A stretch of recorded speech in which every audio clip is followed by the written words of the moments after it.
So one thing that I think is really fun to explore in a solo guitar improv setting, as well as a general improv setting, is creating a conversation. And this is something that I just call question and answer phrasing. So in the band, it's really rewarding for both the musicians on the bandstand as well as the audience, you know, the people listening, to have a dialogue happening, you know. So you might throw out an idea in your solo and that could be answered by the piano player if you have a comping instrument, or maybe even the drummer, you know, little rhythmic things. And that's, to me, that's one of the highlights of playing music in a band situation, is just really connecting through a dialogue and really creating a musical conversation and listening intently to the other musicians that you're playing with. And that all starts with kind of a give and take that can be initiated through a question and answer type of situation. So you might throw out an idea that would be answered by the comper or the drummer or the bass player, whomever, or vice versa. You know, they might throw out something that you could answer with a chord or a little fill. My favorite players all have this as part of their musical dialogues, if you will. Kenny Burrell, the way that he would interact with other horn players that are soloing, you know, all the greats, they have that aspect to their playing. So, what if we're playing solo? Well, you can employ the same concept of creating a dialogue with yourself. How do you do that? Well, one way to do it is to create these different you know, situations where you have a question and answer.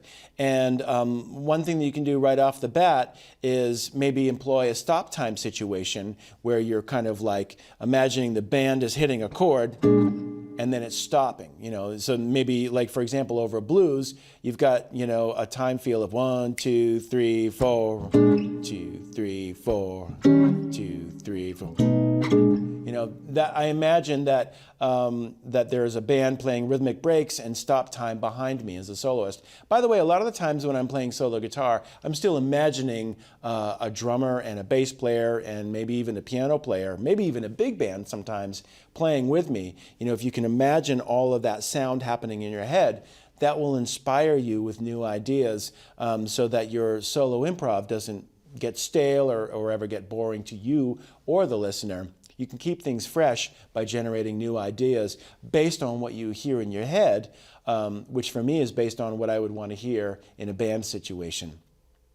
So one way to get into this question and answer dialogue is to create kind of like these little hits or stop time with the chords. So for example, if I'm imagining stop time with the band, that's the question, and then the answer might be like a little lead line.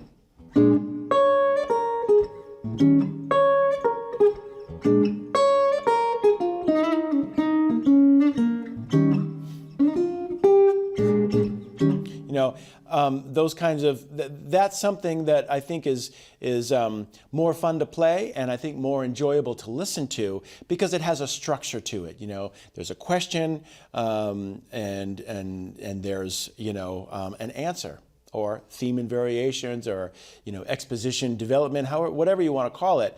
It's something that's interesting and engaging as a musical dialogue. And you can create these musical dialogues with yourself by just kind of bouncing back and forth between various textures, whether it's a chord and lead example, or a bass line and a melody example, or even just a bass line and chord talking. That can be something to break up the texture of a solo guitar improv.